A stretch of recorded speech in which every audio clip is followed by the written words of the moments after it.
free, turn off your camera, I have them on. Um, but yes, so as we were saying, yeah, this local sharing circles put on by four different groups. So yeah, Henry was introducing New Economy Australia, Network Australia, Localisation Hub. Paul was talking about Transition Australia. I'll talk quickly about the Degrowth Network and then I'll chuck back to Henry to finish us off. The Degrowth Network is a group of nerdy people that like to talk about system change through the lens of degrowth.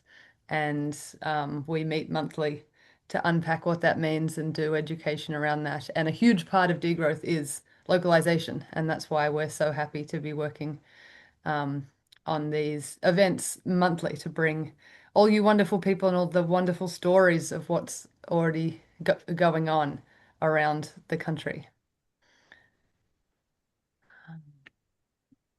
Henry, are you there? Otherwise, I'll keep going. Yeah, how's my internet Cool. now? Is Seems my better. connection okay? Good. I'll just crane over the side of this table where it has better internet. I am Henry. I'm from Local Futures, which is a small and international NGO promoting localization globally. We educate about what localization actually means, what it means in practice as well as in policy, and really want to communicate constantly and in many, many different ways.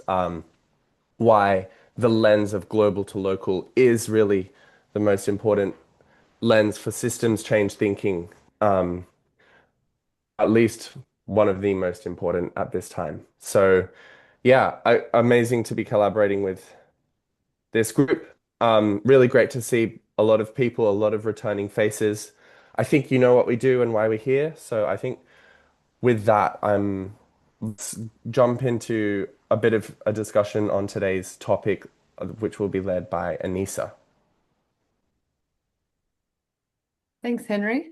And so, yeah, for those of you who've come along before, the rundown is pretty much we get someone, in this case me, to talk a little bit about our topic. And then we ask for people doing projects around the country to give a little 5 minute spiel about what they're up to, and if possible, how it relates to the topic. Um, Today we have Andy who'll be talking, and then we'll open the room to see if there's any others of you that want to take up 5 minutes to tell us what you're doing. And then we'll jump into location-based breakout rooms. It's always great to see what people are doing nearby to you and to have a bit of a chance to talk about what you're up to and how it relates to the topic. And then we'll all jump back in together into the big room. And so yeah, if you haven't already put your name, your where you are in your name or in the chat, please do, because Paul's putting the breakout rooms together. But also, if you just want to be an observer or stay in the main room, that's also okay. Um, we don't believe in forced participation, but we all think that you have as much to say as we do. So we want to create an opportunity for that. Now on to today's topic. So I was really excited. This is something that I've been thinking about a lot recently, and probably some of you too, around polarization, and disagreeing respectfully. So I wonder if anybody in the last couple of weeks has had a conversation with somebody where you've had a strong disagreement. If you can put up your hand or put something in the chat. I'm interested in, oh, sorry, that's my phone. I'm interested in, are people disagreeing? Um, or are we all avoiding our disagreements, which is another, oh, yep, there's a hand. Um, so as a lot of us know and has been talked around, it feels like, and it's been measured that polarization is increasing. Um, so people are, I mean, it's very evident in the United States, but I've seen it here in Australia, and I'm sure many have too. Um, and how that's shown up in my life and maybe some of your lives, is that can mean that there are more and more disagreements that are intractable, that are impossible to get past and can get really heated really, really quickly. Um, One of the ways that I see this happening in Australia is the rise of One Nation. That's a far right-wing party that's growing incredibly quickly. And from what I've seen of, listening to the politicians and also people who are wanting to vote for one nation, is that many people feel abandoned or shunned by the mainstream. Um, and especially, there's lots of stories, people feeling shunned by the left wing. Um, and I know in my communities and my life, it become incredibly difficult to talk across those divides. Um, but that, we as people that are trying to, work for a sustainable and just and equal future know that we need to bring along the majority of people in order to do that. And that involves talking to people that we disagree with. Um, of course, it doesn't mean that everybody needs to engage in difficult conversations, and some people, will be more affected than others. And I would never argue that everybody at all times need to be ready to talk to different sorts of people. However, I think the majority of us do need to. We need more skills in order to bridge those divides and understand where we're coming from, and learn from each other as well. So, in Melbourne, some of us have been running workshops on how do we disagree, yeah, how do we learn skills for disagreement? Because it definitely can be a very, very hard thing, especially when we're really passionate. And I feel like this is especially important for localization projects because they can bring people from all across the political spectrum, which is wonderful.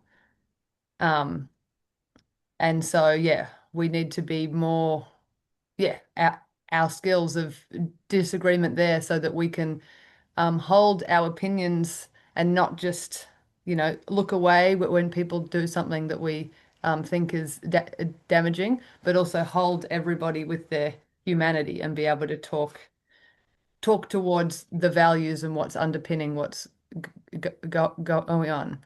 Um, so I wonder, is there anything people here see that gets in the way of having constructive disagreements?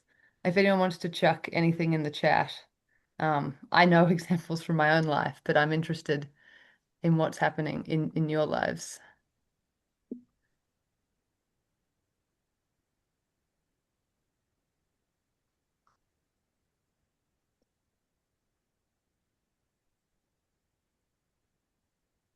Mm.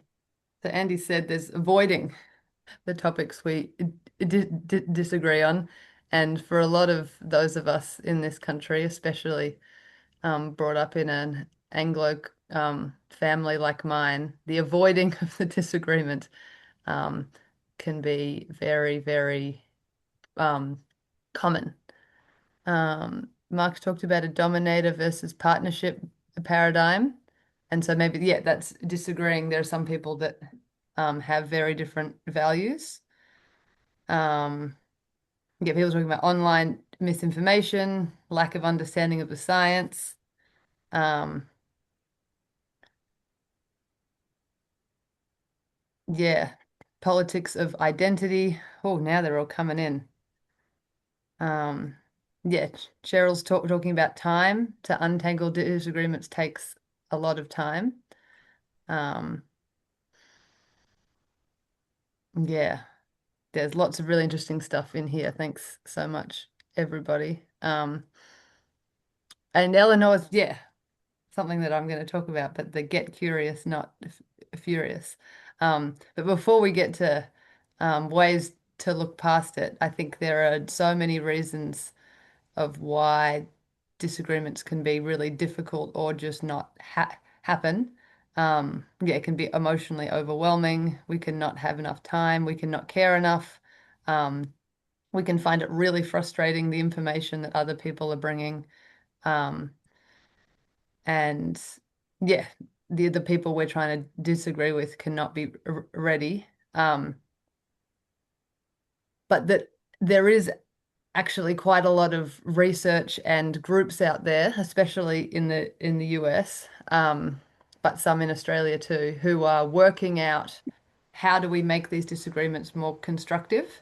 And what are the things that we can learn? Because luckily, the more skills and receptiveness and openness to disagreement that we do, as social creatures, that often means that the person we're talking to becomes more open and curious.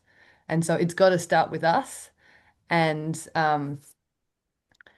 and so a few tips from some of the things that I've been learning is definitely what Eleanor said. The curiosity is a huge thing. And part of that can be trying to imagine the person that you're talking to is a reasonable and kind person, which even if it's sometimes hard to imagine, um, often it is true. The people we are disagreeing with have different life experiences, maybe different values, and are often coming from a place that makes sense when you can see the information that they've been given. And so, if we're curious, then they're more likely to be curious about what we are. And so, really, the first step, if we, you know, can find agency with our emotions and decide this is something that we want to do. Because sometimes it is better to walk away if you can't have a constructive disagreement. But if we're able to hold ourselves and find that curiosity instead of getting really angry, then listening and asking open questions can be a really, really good way to diffuse and show the other person that we are interested in what they're saying. And really, when it comes down to it, if we want them to be interested in what we're saying, we need to be interested in what they're saying first. And so I really highly recommend to practice just listening and open, yeah, asking where people like what has led them to believe something like that. Why is it important to them? Um, yeah, looking for values underneath what they're talking about. Um, And then it can be good to show them that you're listening by acknowledging what they're saying. And this doesn't need to be in a way that is agreeing with them. You can say, I see that that having a safe place to live in Australia is really important to you. Naming the things that they find important can be really useful. And if there's anything that you agree with them on, especially, can be really, really useful. Um, and often once somebody feels heard and they feel like you're um, at least understanding where they're coming from, then there might be a moment at some point where you can say, look, I've been listening, and I'm interested in what you have been having to say. Would you be interested in hearing where I have a different view? And that asking the question is often the best way to pivot the conversation. Because if they say no, then there's no point in you opening your mouth anyway. Um, and then if you if you do get to a point where the other person feels listened to, and they're willing to hear your point of view, then doing things like coming from I statements, sharing your life story, um, naming where you got your information, these things can really support what you're saying. And I'll send through in the chat later. There's a framework from a group in the US called Braver Angels that I've got part of this information from. So um, it's really interesting to see. And then also, I've been reading the Common Cause values again today of kind of what are the values underpinning what different people are saying. So that's another resource I'll chuck in the chat. Um, but yeah, say one last thing. I think I've probably been talking long enough. My one big thing that's really helped me get more curious and excited and have more patience for disagreeing has been digesting media from people that I disagree with. So before actually having the conversations with people, it's been finding the podcasts and YouTubes and books and articles from people that see very differently to me on the political spectrum. And it has been really, really interesting.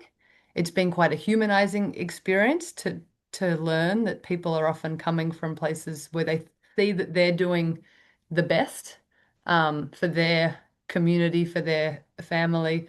And they often see people like me being a detriment to society. So that's been really humanizing to see that we actually can see each other quite similarly.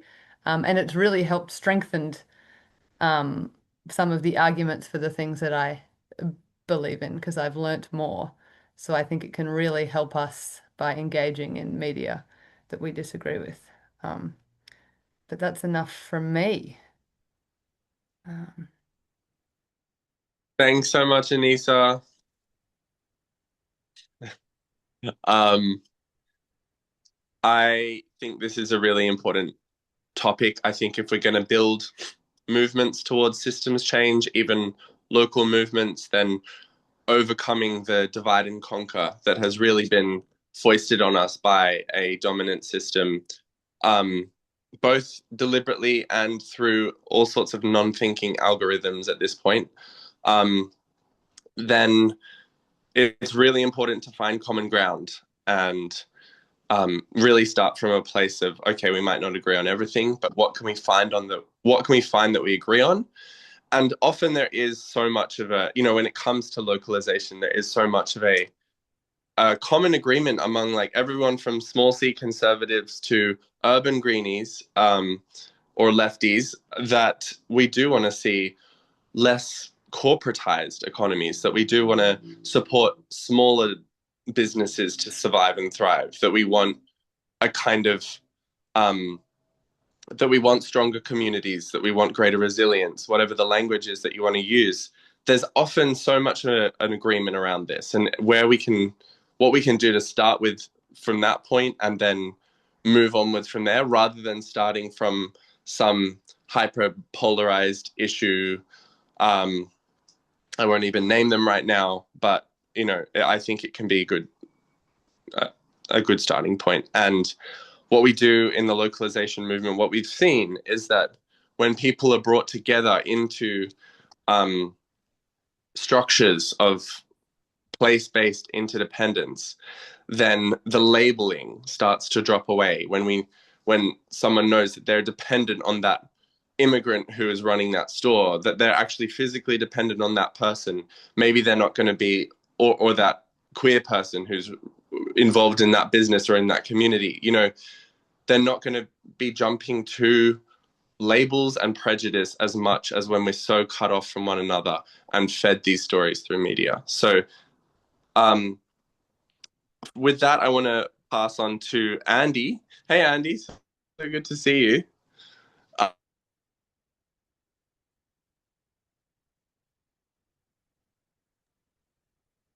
oh, I think Henry's excitement broke his internet. uh, um, and Oh no, sorry, my internet dropped off, you're didn't back. it? You're back. Keep going.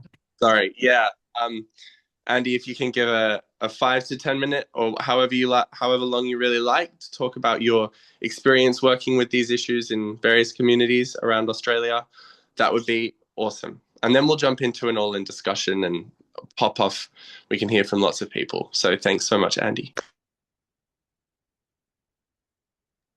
Thank you. Pleasure to be here. I've set a 7 minute timer, sweet seven. Yeah, well, it's good to be reminded of this content, and I just then remembered probably my most interesting experience to date around diverse groups coming together. So I was living in Lismore in the Northern Rivers the last few years in the post-flood context, helping out with this community group called Reclaim Our Recovery, because the government recovery was the second disaster, as people said.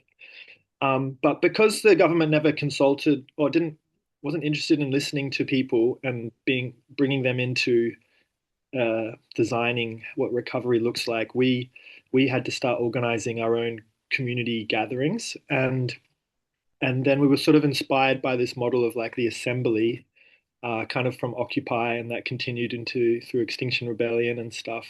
So we organized these people's assemblies, and I think first of all, engaging with random members of the community is very different to the sort of self-selection organizing that maybe we're doing in a lot of our projects. And it brings up a lot of different challenges and diversity, and yeah, it was really cool. Um, uh, and I really agree with what Henry said. I think that's so important that like when people come to depend on each other or know that they depend on each other, then the whole relationships can change.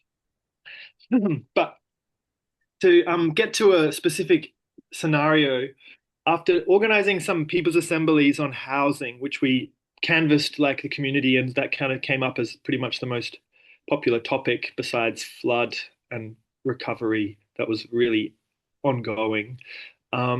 We organized these events and people came, but it was very much, it was still quite like self-selecting, it's really hard to create an event that is going to be receptive, that people of all different kind of persuasions are going to feel like it's for them.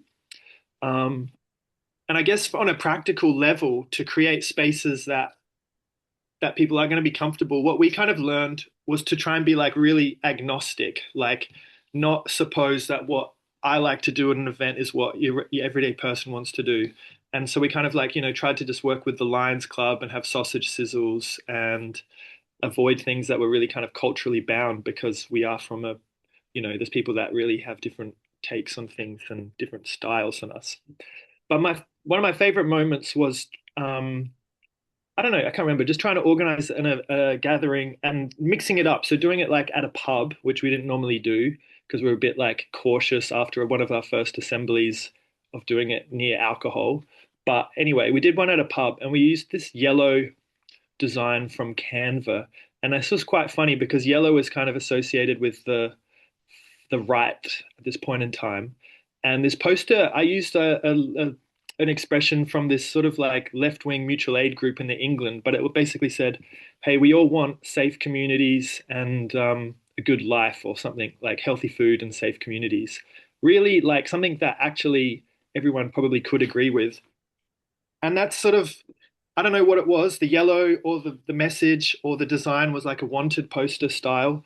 But the people that came to this event I was shocked. Like the sort of left conspiracy, I mean, sorry, yeah, like the far right people who have got more conspiratorial views or a different viewpoint to maybe to many other people. And then like your sort of typical great cool lefties or something. Not really many people in the middle, which I think sort of reinforces this thing that's like it's a horseshoe, that we're actually very close, and people who are kind of being activisty and are concerned are seeing the world through these two different lenses, or but that's very similar. And what we did though, we had sort of pre-planned, this format of this assembly was to sort of just start with these questions that based it in our values. It was like, oh, what would like an ideal government do, or something like this? And I can't actually remember the questions, and I should have sort of looked up our responses.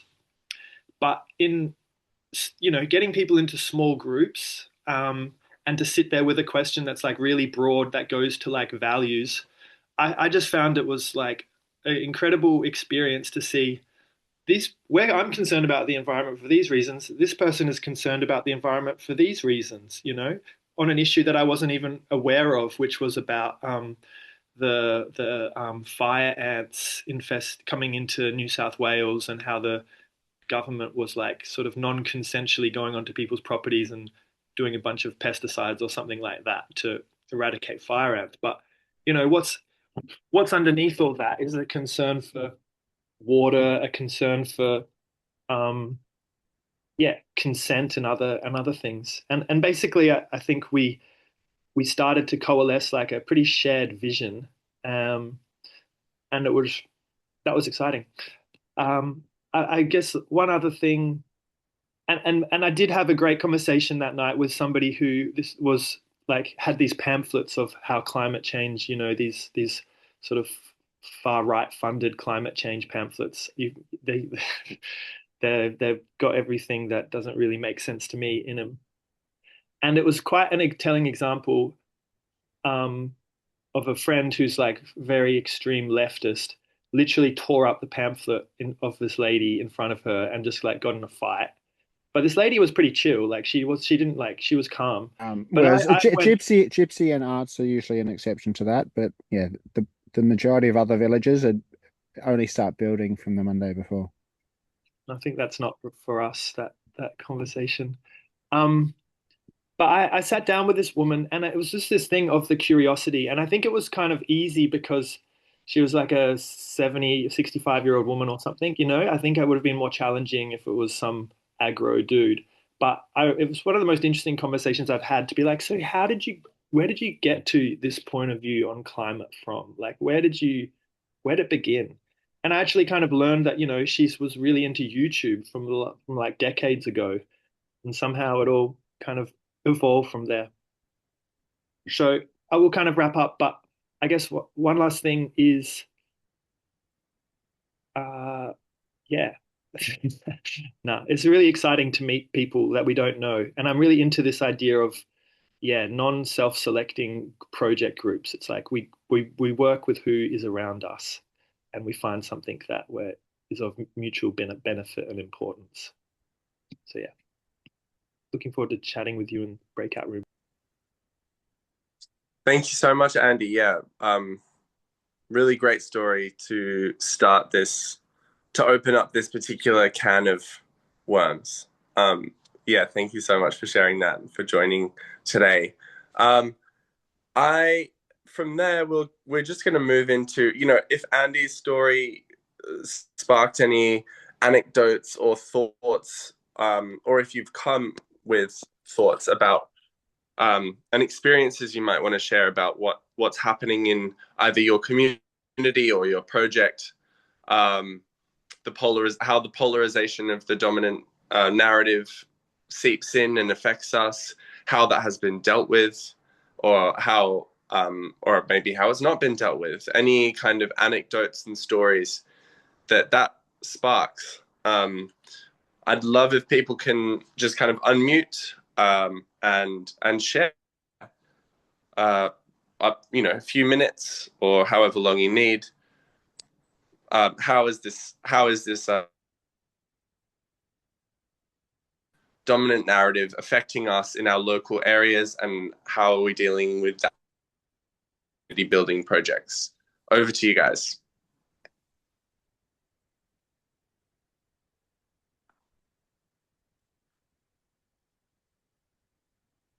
We've had a lot of comments in the chat, so I would encourage anyone who put something like that in just to actually just speak their comment out loud so that everyone gets to hear it.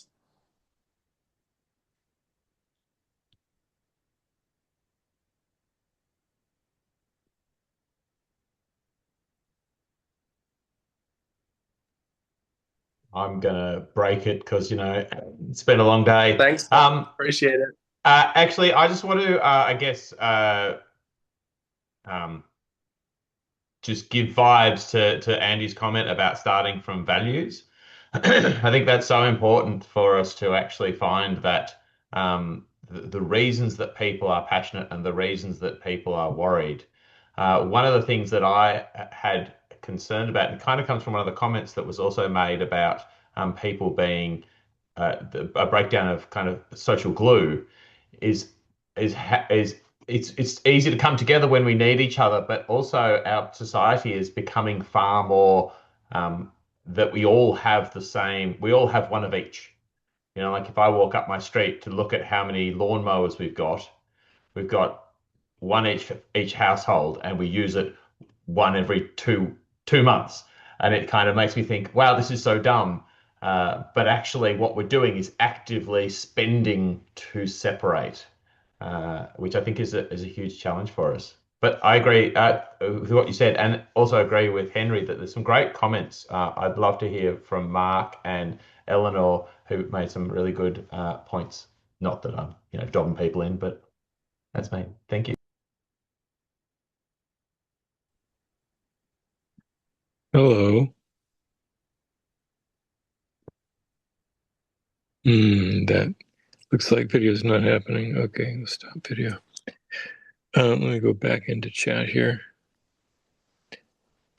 So this last comment I did after helping design and install an immersive geospatial environment, which was quite large, at the University of Technology, Queensland, Timothy Forsman submitted a proposal, which would have been really good, to create a knowledge base for designing sustainable economies in the tropics and subtropics.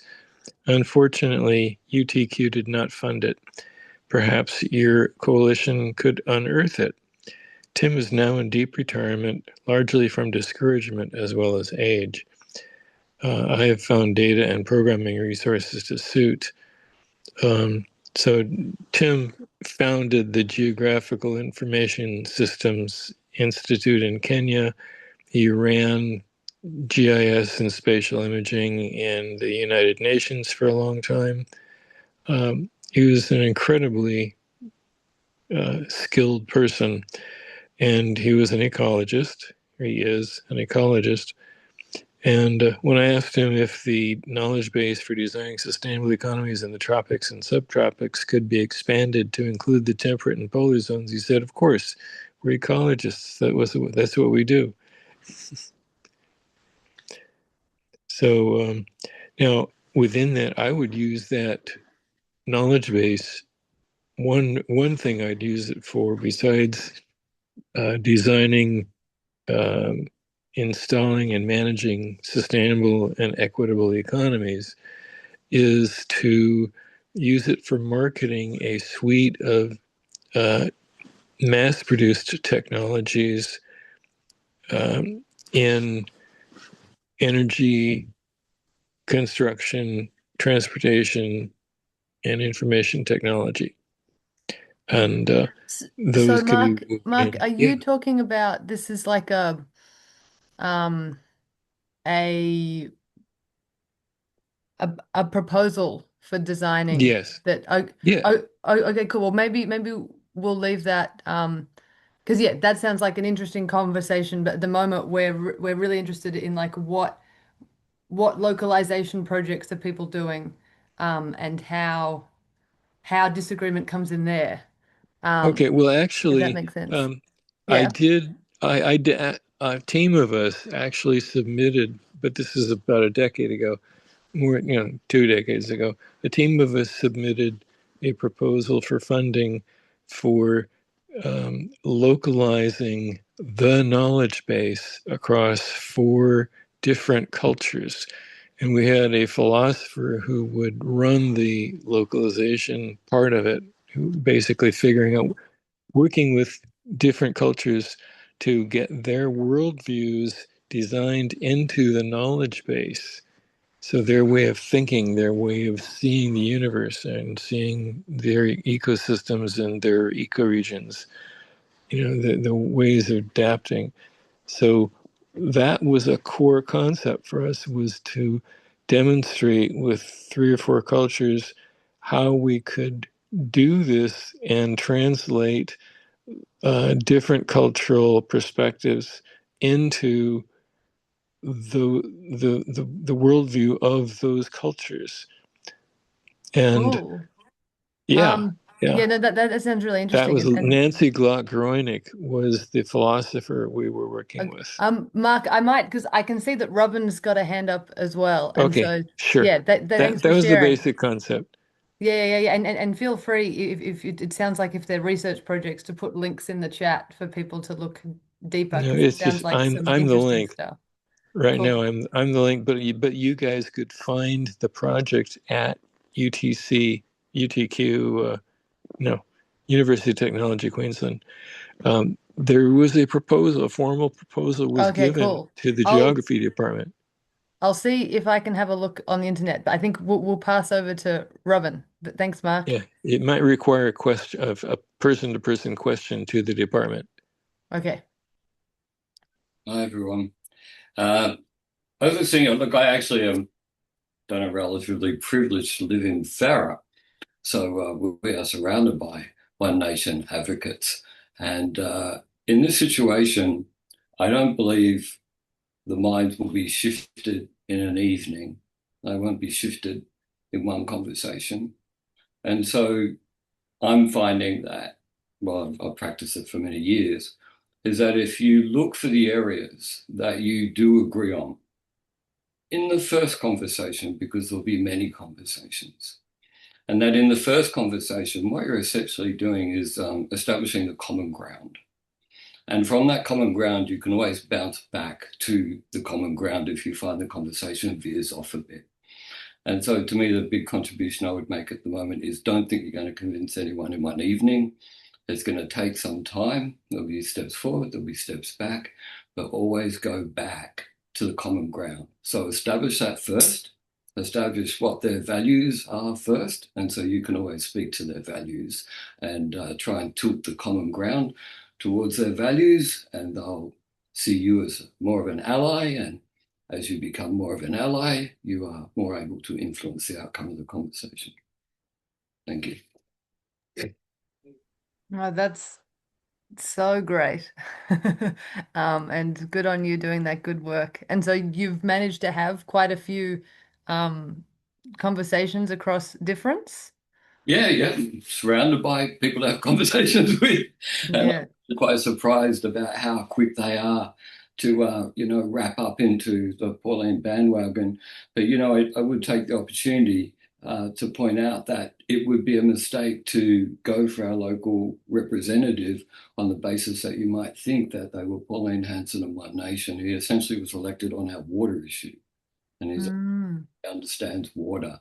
And what One Nation was able to do was to establish common ground in regards to what their beef is. And so, that's basically where I felt like they got most of their support. Our whole area is full of migrants and immigrant refugees. It's a very multicultural area. It couldn't function without the migrants. Thanks so much, Robin. That's so interesting. And we'll chuck to Eleanor. Um, yeah. Thank you. Sorry, I'm having to cook at the same time. I just saw the comment from Anita. What if you can't find common ground? What in the chat? What I've found is that I would say probably usually if it's something contested, then the common ground is not going to be about the issue or the topic. The first, I've always found in conversation, the first task of conversation is just to connect as human beings. So it might be that both your kids play soccer, or it might be that you just love going for walks in a certain area, or like it could be anything, or that I don't know, you both like a TV show, like anything at all. Because the thing that yeah, it's about connection as human beings. And this thing that someone said to me years ago that I've found to be very true, which is that people might not remember the details of what you say, but they'll remember how you made them feel. And just connecting as humans and finding something in common helps you to see the humanity. So it's helpful for both parties. So you might think that you're trying to go in there and convince someone of something. But that's almost sort of like a secondary thing that happens. The first thing is you want to go in there and connect as human beings. So yeah, you might think, and it doesn't even sound or feel very logical, like, how would that help? Just knowing that both our kids play soccer or whatever. Well, it does, because it's just yeah, you sort of feel like there's a connection, you see each other as humans. And then you can then get into the issue. So yeah, sort of an ordering thing as well as not necessarily feeling like, oh, I've got to talk about this issue, I've got to talk about climate change, or I've got to talk about this thing. No, I've got to connect as a human being. Thanks, Eleanor. I'm wondering, can you introduce the project that you have written after your name?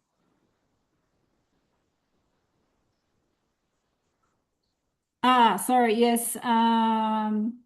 Yeah, so I'm at Common Cause Australia. So we work with values and frames. So when Anissa mentioned values, yeah, that's what we do. And yes, I love Andy's example of starting with values. Yeah, because it is part of that connecting as human beings. Gotcha. Thanks so much for your input. Anissa, did we want to continue this conversation? Or are we going to move into breakout rooms and then come back? Yeah, I wonder Paul, if you're ready, because we want to create a space for everyone to talk. Um, and there's too many of us in this room, so we thought maybe we'll pop into breakout rooms for a little bit, and then we'll come back and continue this big conversation. So we have done it. There are I've tried to do people by their states. Paul Robin is basically just hanging out by himself in New South Wales, which probably isn't ideal. Do do we want to give people the choice, or do we want to how do you want to do it?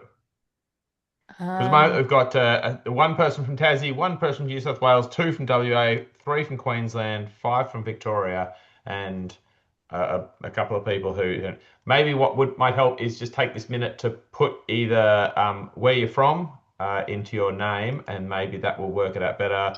Um, but also we can put the New South Wales, WA, and Tassie people together.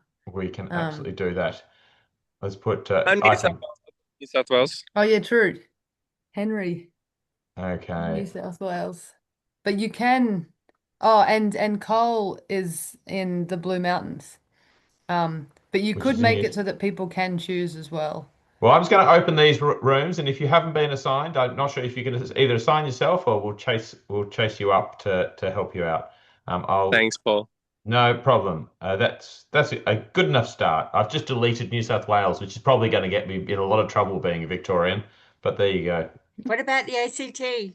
Well, I didn't. There wasn't anybody who had identified that they were from the ACT, or do you want me to delete the ACT? No. There's there's at least two of us from the ACT. All right. I might just put you into a mixed group. Mixed bag of wonderful. Right. Oh, yeah. John And I'm Davison. just frantically. Cole is in the Blue Mountains, and who got Robin? All right. Well, let's see how we go, and I'll put people if they haven't got a place, then I'll unassign. Great. Michelle, I don't know where Michelle is based. Michelle's in the ACT. Michelle's in the ACT. I'll put her with the mixed bag of wonderful. So are John and Di from the ACT. Ah, so are John and Di. Ah, yes, I think I've got them already. Belle, where are you from?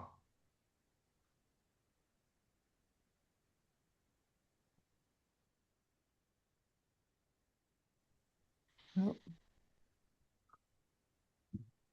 I'm from Queensland. Are you from Queensland? I think I've got a Queensland group. Oh, yes, I do. Look at me go. All right, I'm going to put you in Queensland. You're already there. Ken, where are you? Victoria. Oh, lovely. Just and Loris and Janice. They might be watching. cool. Oh, Loris, Bunjalong. Okay, I'll put you with the mixed bag group because that's Loris, because that's where the New South Wales people are. It might be. And Janice, I Oh. haven't got.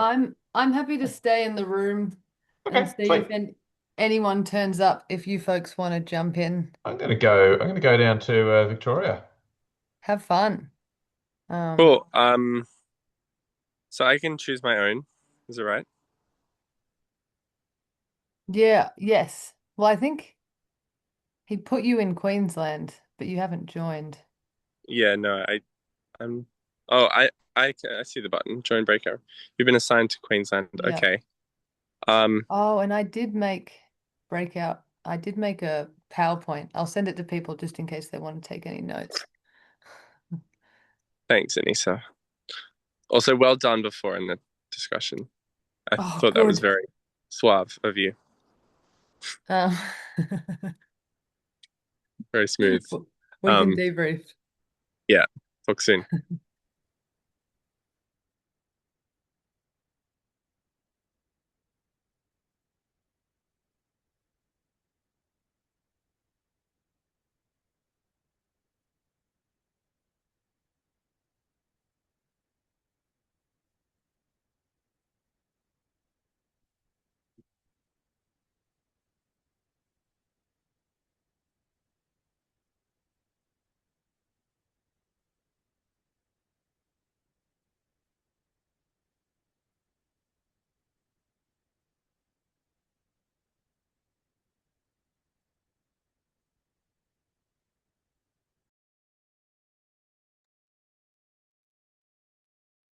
Oh, Glenn, you're back. Let me know if I can help you with anything.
Actually, I sort of bumped out a bit early. I clicked a button by mistake. I have done that before. Well, give me a chance to get my coffee. Yes. Late night coffee, Robin. Living dangerously. Oh, yes, I know. I know. But you've got to do what you've got to do to keep the energy going. Um, So so this what are is nice. you? Pardon? This is nice. You guys are doing good work. Yeah, thanks. Yeah, this is your first time popping in? I'm not sure. I lose track of all the different groups, to be honest. Yeah. I just saw this one come through, and I just think it's a very, very important topic in regards to having people sort of look at how they disagree. I think that, like what we're going to see tonight, a lot of people are going to be passionate talking about what they disagree about, Mm, not so much about the syntax and the grammar used in constructing the sentences to combat and to use in those conversations. yes. Mm. Oh, and everyone else has joined us. You all got kicked out My apologies unceremoniously. to the group I was just in. I clicked that button by mistake. I did not mean to leave so rude quickly. Sorry about that. Well, now I'm gonna pause the recording.